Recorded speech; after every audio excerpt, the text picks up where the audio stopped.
Welcome to the Canadian SME Small Business Podcast. This is your host SK, and we are back again with another episode. Today, we are diving into the exciting world of digital growth and how Canadian SMEs can leverage technology to expand their horizons. We will explore the trends, opportunities, and challenges that come with digital transformation in the SME sector. In this episode, we have the privilege of hosting Natasha Walji, the Managing Director at Google Canada for Google Customer Solutions. Natasha is dedicated to empowering small and medium businesses to grow and thrive in today's digital landscape. With over 2 decades of service to the community, focusing on poverty alleviation, public health, and supporting children with disabilities, Natasha embodies leadership with a purpose. She's an angel investor, serving on the investment committee for Blue Ivy Ventures, and has been recognized as one of Canada's top 100 most powerful women by WXN. Join us as we delve into Natasha's insights on digital growth strategies for SMEs and her impactful journey in the tech and community service sectors. Good afternoon, Natasha, and welcome to the Canadian SME Small Business Podcast. How are you doing today? I'm doing awesome. How are you? I'm doing great. Thank you for asking. It's an absolute pleasure to have you with us today. Again, your remarkable journey in supporting small businesses and the community, coupled with your recognition as one of the Canada's most powerful women, is incredibly inspiring. We are eager to hear your insights on how Canadian SMEs can navigate and succeed in the digital age. So, Natasha, let's start discussing about the trends in SME growth strategy. We are seeing more and more Canadian small businesses exporting their products around the world. In fact, more than 95,000 SMEs exports goods and services from Canada, accounting for a majority of countries' exporters. What are some trends that you have been seeing with SMEs and their growth strategy? Yeah, and SK, first of all, thank you so much for having me. I think export is one of the most exciting opportunities I see for SMBs for sure in Canada. And that's because the world needs a little bit more of Canada. And if you look at the numbers alone, of course, Canada is a country of 40 million people. But if you look at the global population, we've got 8 billion people that we can market our products and services to. And I see a lot of very successful SMBs specifically looking to other markets, especially the US market and the UK market to start, because there's just so much opportunity to grow their businesses at scale and also reach new consumers and also drive profitability for their businesses by doing that. Yeah, identifying these trends not only showcases the adaptability of Canadian SMEs, but also highlights the innovative approaches to overcoming barriers to international growth. Natasha, why do you think is driving these trends? Yeah, I think so. A couple of things. One is it's good to diversify your consumer base, and I think being in other markets allows you to have a much more resilient business. I think secondly, a lot of profitability can be made in other markets as well, not just in the Canadian market, but other markets like the U.S. market, where there's a higher propensity to pay, and also just a larger audience that you can tap into. And I think the other opportunity here is digital does give us a unique opportunity to scale reach very effectively and quickly. And so I think that's a unique opportunity for SMBs in Canada to use digital platforms like what we offer at Google to help them go further faster with their investment and also scale their reach very quickly and profitably using AI as well. So I think those are the things that are driving this trend. Thank you for sharing those insights. Understanding these driving forces enable SMEs to better navigate the global market dynamics and leverage for successful expansion. Now, moving on to the challenges in exporting to new markets. Expanding internationally, as everyone knows, is not without its challenges, with SMEs often facing a complex web of obstacles. What are some of the challenges or obstacles that SMEs are facing as they export goods or services to other markets? Yeah, SK, I've been thinking about this a lot, and I think it does kind of manifest itself in 4 stages. So the first thing I think SMBs need to figure out is whether or not they should enter or expand a new market.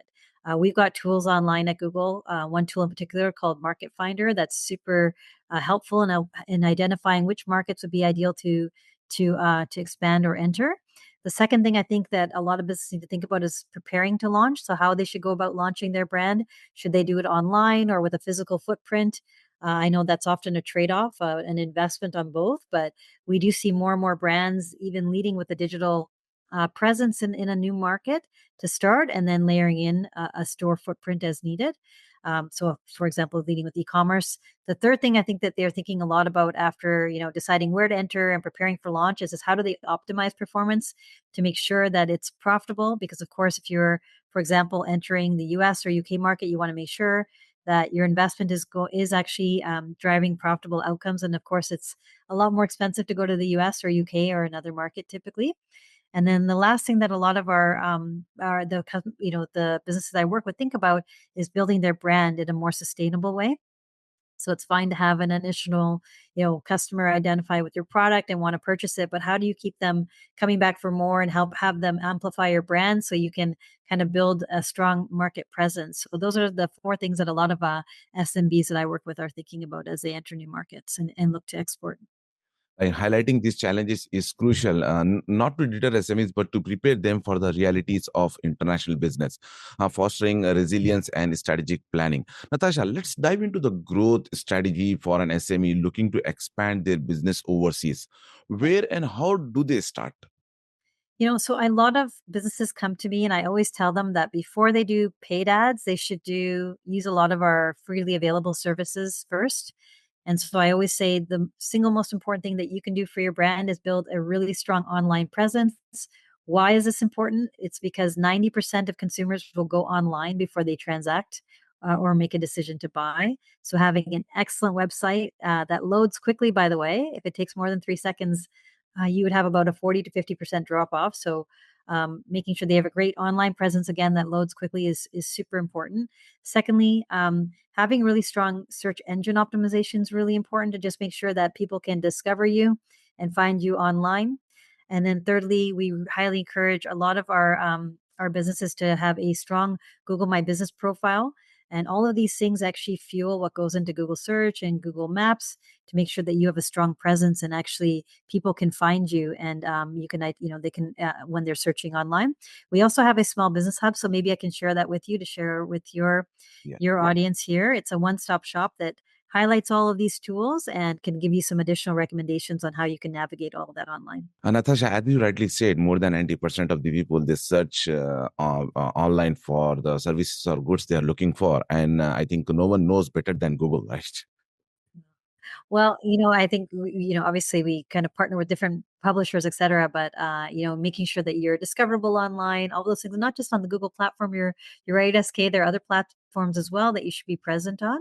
Because Yes. again, if you set up that strong foundation with your business, have an excellent website, have a strong online presence with the what we call more organic things like search engine optimization, Google My Business, then when you actually invest in paid advertising, it goes further faster. And it all works together to drive profitable outcomes for your business. Okay, thank you for sharing those insights with our audience, Natasha. Now let's discuss about creativity. Creative is a key consideration when entering a new market. Yes. What tools are available to help SMEs tailor their strategy to different audiences? Yeah, so we're doing a lot on this front. So we have now, of course, a few tools. So within our Max tool, which is basically an AI powered advertising campaign, you're able to actually do asset creation, and so there we can help you with generating images and videos. That is true on YouTube as well, and I know a lot of our customers find that super helpful in terms of generating content. Also within search, you can use Gemini to help you and support you on developing ad campaigns that are thoughtful and that resonate with your audience. And I think these are really powerful ways that you can use AI to really produce high quality creative that then makes sure that that has resonance with your audience. We also just launched Product Studio in Canada. It's a suite of free AI powered tools that help merchants save time and resources while helping you generate high quality images. And I know a lot of our merchants really appreciate that, whether you're trying to put those images on your website or integrate those into campaigns. But I highly encourage you to check out Product Studio. And of course, Gemini can be a very useful tool as well. But again, what I'm excited about for AI is it's really leveling the playing field. So these tools were once available for very large businesses, and now SMBs have access to a lot of this technology to really help them advance and use AI and how they go to market. Yeah, and we will also be adding all the tools that you have just now mentioned from Google. So it's to make it easier for our audiences to navigate through different tools available for them. Absolutely. Also, the ability to adapt and tailor creative strategies is indispensable, like enabling SMEs to resonate with new customers and build lasting relationship. Now, let's discuss about maximizing benefits from new markets. Expansion is not just about entering new markets, it's about fully leveraging these opportunities for growth and success. How can SMEs get the most out of a market that they have expanded or exported to?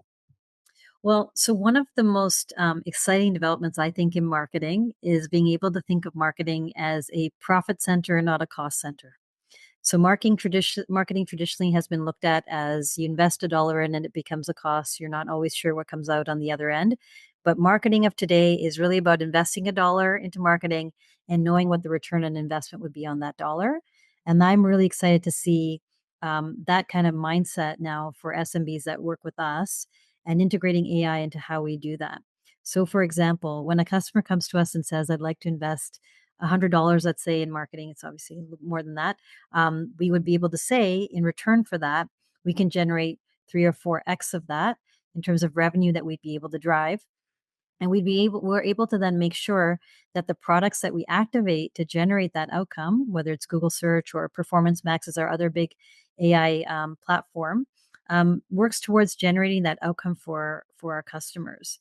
And so Performance Max is a really great tool, AI driven. We can basically set the guardrail around what we want the return on investment to be for every dollar invested. And what it does is it intelligently places ads basically across all of our platforms, including YouTube, display, etc., to then generate that outcome for our customers. And we've seen, for example, that customers that invest in Performance Max see an average of 18% more conversions when they kind of lean into that platform. And I'm going to give one plug for those of you that are listening. If you're new to Google Ads and you've not used our platforms before, we do have an ad credit that's on right now. So if you invest 600, you actually get $600 in ad credits, and that's a live offer that's on our site as well.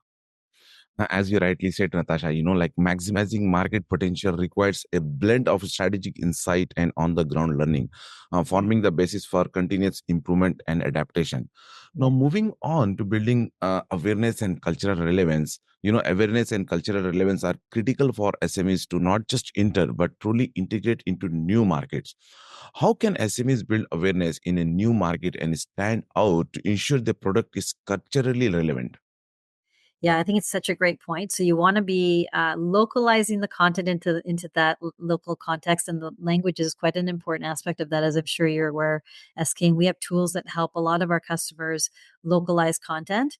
And then YouTube is really one of the best brand building platforms in the world, and we really use this framework called the ABCD framework because it's easy to also remember ABCD. But it's really a simple foundation to think about when you're actually setting up a YouTube effort for brand building. And so the A stands for attract attention from the start. The B stands for integrate your brand naturally and meaningfully. So, for example, localization into that language is really important. C stands for connect with the viewer through emotion and storytelling, again, in the local context of the market that you're in. And D, which I think is super important, is direct people to exactly what you want them to do. So, we're very much about brand building, but then eventually making sure you have an action after to encourage a customer to kind of move along the journey. So I think that direct piece, D, is actually very important to helping our customers not just move from connecting to the brand, but then actually moving down the funnel to hopefully eventually buying that product or service. Yeah, like now, Natasha, success stories serve as both inspiring and roadmap for SMEs contemplating or currently navigating international expansion. Can you share a few examples of SMEs that have successfully expanded internationally? Absolutely. We have so many beautiful Canadian brands that have expanded. I wish I could talk about all of them because I love seeing these Canadian brands grow and specifically grow into the US market, which a lot of larger brands have been able to do. So I'll talk about a few. So there's a brand called Vessi. I'm sure you've heard of them before, SK. They Yes. are basically a waterproof footwear brand, and they wanted to make a big splash in the US market in 2023. And as you can imagine, that footwear market is very competitive, and they really wanted to make sure that their brand stood out and their unique selling proposition really stood out. So what they did was to reach new customers they invested and really leaned into Google AI powered solutions, specifically Performance Max. So that format that I shared earlier, and the results were excellent. So they saw 88% new customers to their website and really improved efficiency by 86% on their US campaign. So they were very pleased with the outcomes, and so were we. Because we want to make sure that we're tuning the AI to focus on outcomes that matter for our customers. So they were very happy with that. I have a couple more if that's okay to share. Yeah, yeah. Please go ahead. Yeah, the second example is Herschel. We know them for backpacks, but they really wanted to boost brand awareness around their luggage category, and specifically in the US market. As we all know, after the pandemic, travel has been up. So there's been a lot of interest in the luggage category. So we did a lot of in-depth work with them, and research specifically using Google's Performance Planner and search trends to figure out, what would be driving luggage purchasers in the new market. And then we were able to really lean into a couple things. One is not just search, but we did some YouTube campaign brand building with them, supporting the launch of their Herschel Heritage Hardshell product line, and the results were awesome. So we actually saw a 20% lift in that. They combined that with search as well. We saw a 20% lift in awareness for these campaigns. And most importantly, we saw a 201% increase in luggage sales year on year. And we were really, really pleased to see that impact from both brand building and also investing in search. I have one more example if that's helpful, but otherwise, I know we have other questions to cover. Yeah. So 201% is a huge increase for any business, right? Thank you for sharing these success stories, Natasha. Like these stories not only celebrate the achievements of Canadian SMEs on global stage, but I believe it also offer valuable lessons in resilience, innovation, and strategic planning.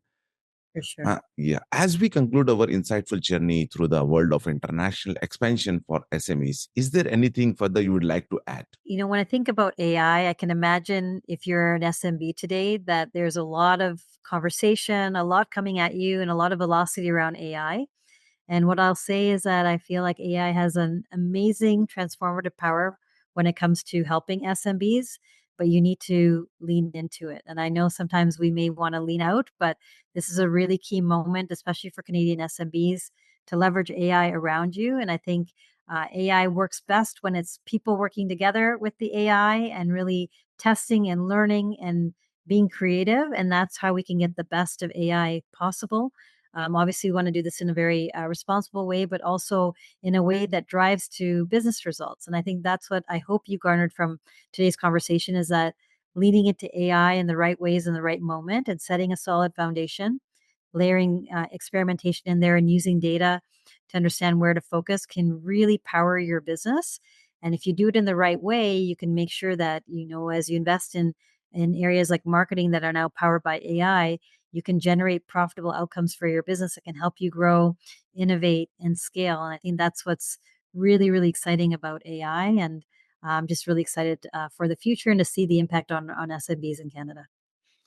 Thank you so much for joining us today, Natasha, and for sharing such valuable insights into the world of SME international expansion. Your expertise has undoubtedly shed light on the pathways and challenges of taking Canadian business global. Thanks once again. Thank you so much, SK, for having me. The experiences shared today by Natasha provides a beacon for SMEs aiming to make their mark globally. We would like to extend our gratitude to our partners, exclusive banking partner RBC, exclusive shipping partner UPS, exclusive accounting software partner Xero, and exclusive email partner Constant Contact for their generous support. To our listeners, remember to subscribe to Canadian SME Small Business Magazine by visiting CanadianSME.ca for more episodes like today's. Thank you for tuning in, and we look forward to bringing you more informative discussions on the next Canadian SME Small Business Podcast.